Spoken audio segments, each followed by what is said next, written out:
செய்யும் படைதான், எட்டு திசையும் சிறைதான், சிறையை உடைக்கும் விசைதான், அந்த விசையே எங்கள் திருமா.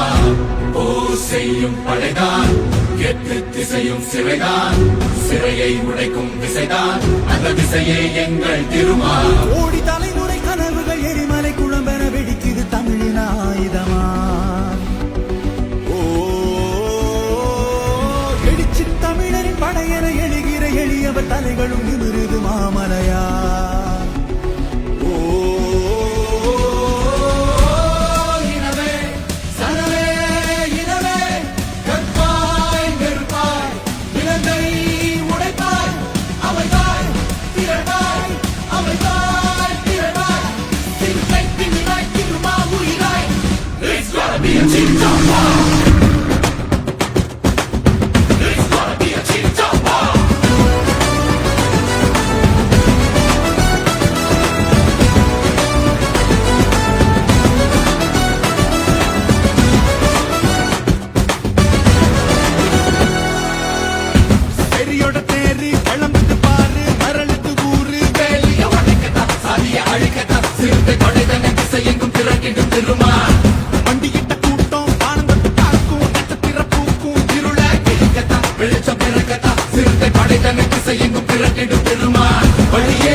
கொள்ளடா ஒன்று சேரடா, கொள்கையேயே புரட்சி செய்யடா, உயர்த்தடா உண்டு பாரடா.